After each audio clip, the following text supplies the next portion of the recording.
जय Shri Ram. YouTube channel में आप सभी का स्वागत है। आज हम लेकर आए हैं एक दिव्य प्रसंग, जहां माता गौरी अपने प्रभु शिव से जीवन, इच्छा, साधना और आत्मा के पथ को समझती है।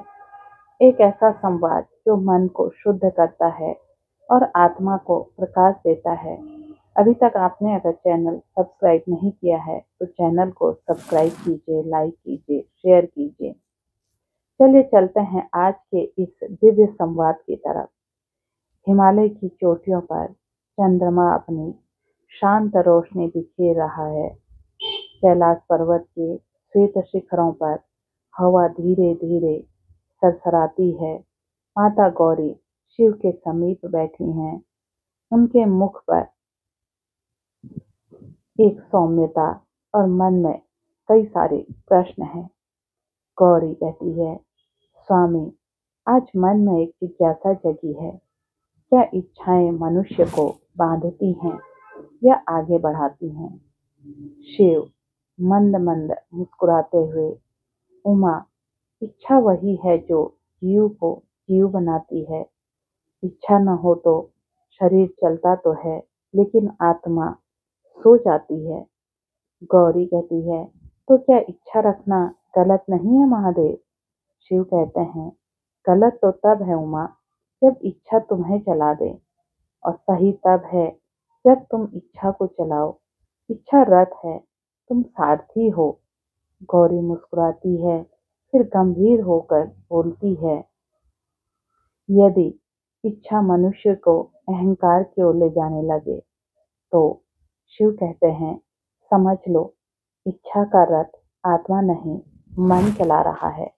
मन टूटता है, आत्मा नहीं। मन चंचल है, आत्मा स्थिर है। गौरी कहती है, स्वामी, मनुष्य की कुंडली में भी तो इच्छाओं का भाव होता है। तीसरा भाव और एकादश भाव, क्या ये भी आत्मा के मार्ग से जुड़े हैं? शिव कहते हैं, हाँ उमा, तीसरा भाव साहस का घर है। मनुष्य यहाँ अपनी वाणी, कर्म और दिशा पाता है।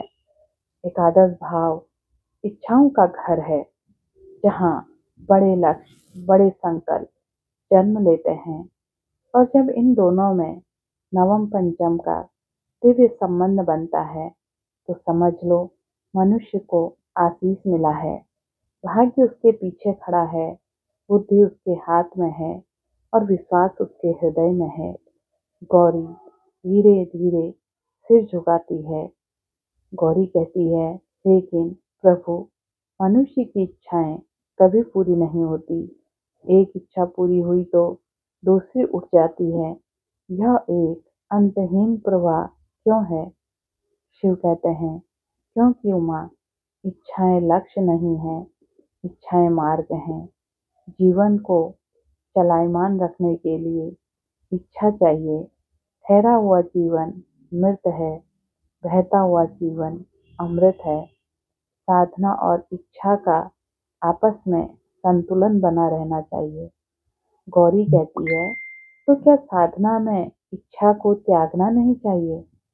शिव कहते हैं, साधना त्याग नहीं है उमा, साधना दिशा है।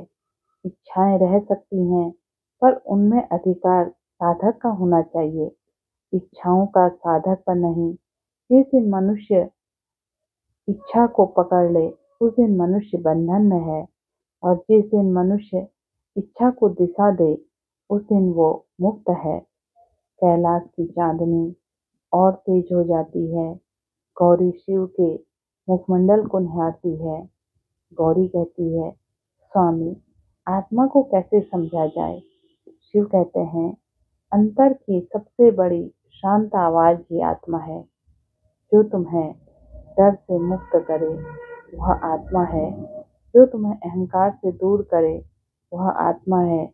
जो तुम्हें सरल, निष्कलंक और करुणामयी बनाए वह आत्मा है।